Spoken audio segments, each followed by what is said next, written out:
สบายดีบรรดาท่านขอต้อนรับท่านเข้าสู่ทันเหตุการณ์เมืองลาวของวิทยุเอเชียเสรีภาคภาษาลาวผ่านระบบพอดแคสต์ประเด็นที่น่าสนใจจะมาเว้าเรื่องข้าวเหนียวหมักม่วงเป็นของลาวหรือของไทยกันแท้ถ้าจะอ้างว่าข้าวเหนียวหมักม่วงเป็นของไผเป็นต้นฉบับก็ต้องถามคืนไปว่าคนกินข้าวเหนียวมีแต่คนลาวและคนไทยหรือบ่และหมักม่วงปลูกแต่อยู่ประเทศลาวและอยู่ประเทศไทยหรือบ่เกี่ยวกับประเด็นนี้ข้าพเจ้าอุ่นแก้วสุขสวรรค์และมัสยานีหรือแฮมจะมาเว้ารายละเอียดเกี่ยวกับเรื่องนี้บาดมาเบิ่งมาเปิดหูเปิดตากว้างขึ้นเอ้าตายแล้วมันละบ่แม่นแต่ลาวกับไทยตัวนี่นะกินข้าวเหนียวปลูกข้าวเหนียวนะเอาเจ้าว่ามีชาติใดๆปลูกข้าวเหนียวกินข้าวเหนียว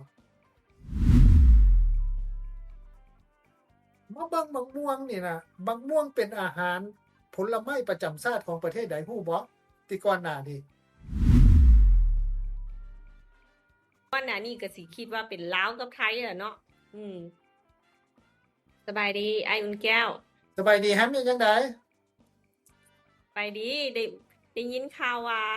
มีข่าวดราม่าเรื่องข้าวเหนียวหมักม่วงลาวไทยเนาะเขาเจ้าถกเถียงกันนี่ว่ามันเป็นของประเทศใดกันแท้เนาะตัวนี้เจ้ากินข้าวเหนียวอยู่บ่กินแล้วเนาะกินข้าวเหนียวแล้วเนาะข้าวเหนียวมันแซ่บเอออ่ะเอาเฮาลงกันเฉยๆเด้อเฮาบ่ดราม่ากันเด้อข้อยกับเจ้าเด้อห้ามดราม่ากันเด้อบัดนี้เอาเจ้าคิดว่าจังได๋เรื่องนี้มันเป็นเรื่องที่เว้ายากเนาะคือเถียงกันคือไก่กับไข่อันใดออกก่อนกันจังซั่นแหละอ้ายมันเป็นเรื่องที่แบบว่าสิเค็มเป็นของตัวเอง มันก็บ่ได้เพราะว่ามันก็ลาวก็มี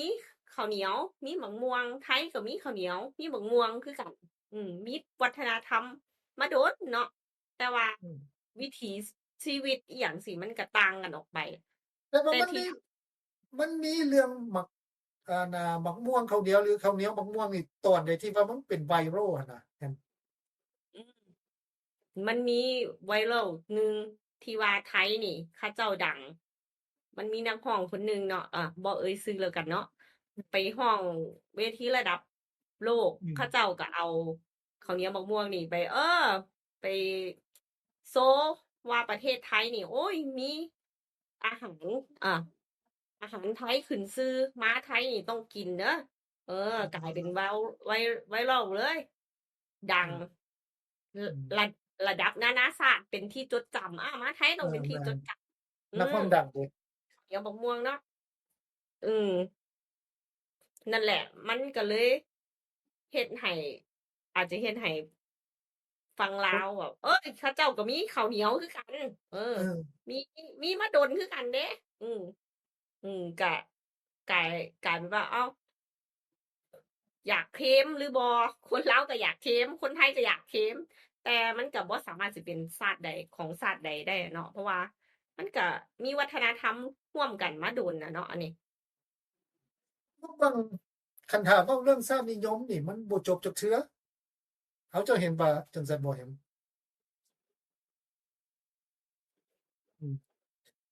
แล้วมาเบิ่งว่าเอาเว้าเรื่องข้าวเหนียวซะข้าวเหนียวนี่แต่กี้ข้อยคิดว่านี่แม่นแต่ลาวกับไทยนี่กินแต่กี้หั่นน่ะบาดมาเบิ่งมา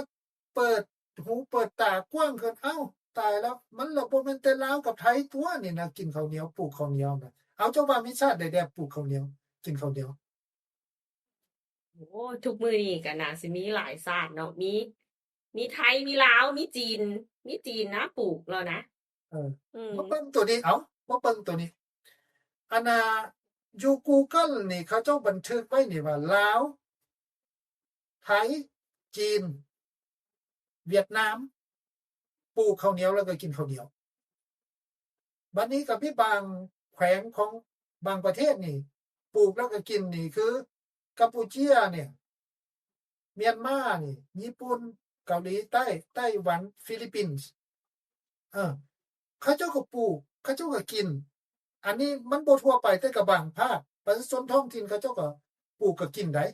ข้าวเหนียวและนอกจากนี้อยู่เอเชียใต้นี่ก็ยังมีนี่บ่ว่าจะเป็นภาคตะวันออกเฉียงเหนือของอินเดียนี่ประชาชนอยู่เขตนั้นเขาเจ้าก็ปลูกเขาเจ้าก็กินข้าวเหนียว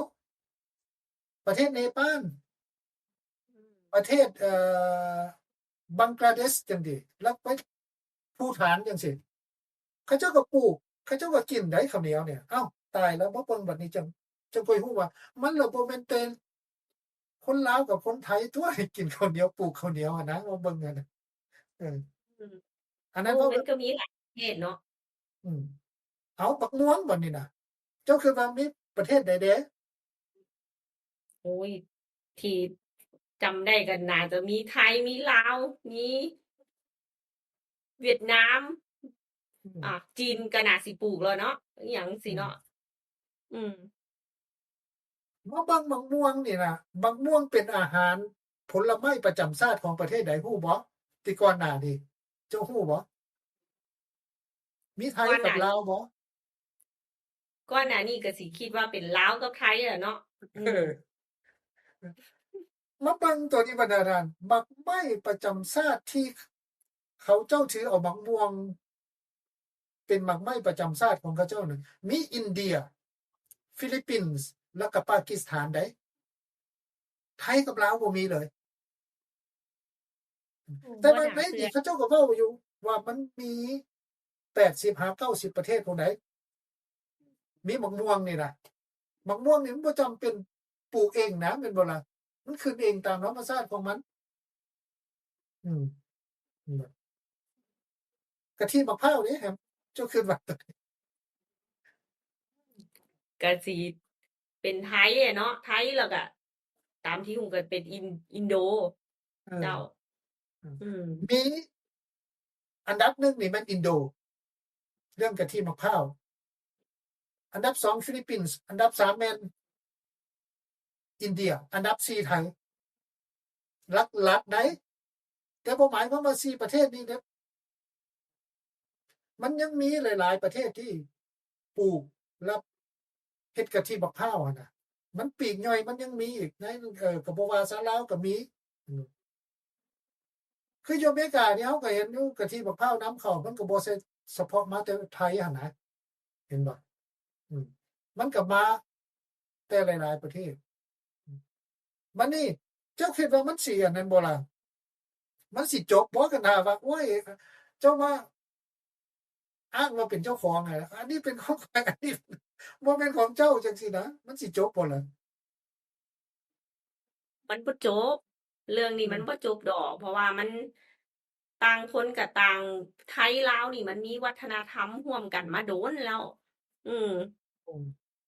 แต่ว่ารูปแบบการกินมันอาจจะต่างกันออกไปเนาะ เพราะว่าคันสิเคลมเป็นเจ้าของแสดงความเป็นเจ้าของมันต้องมีที่ไปที่มาของต้นฉบับเครื่องปรุงของเจ้าผู้แล้วนั่นน่ะมันจังค่อยคือสิถูกหรือพอ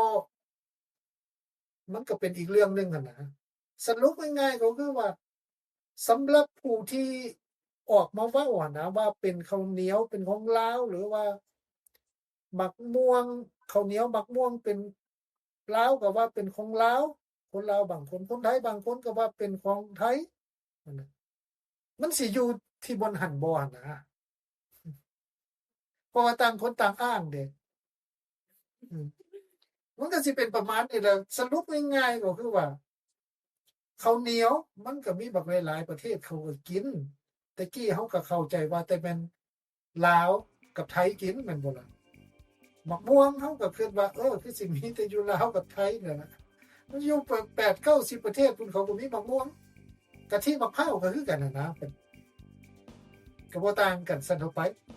สรุปง่ายๆก็ว่าเถียงกันซื่อๆ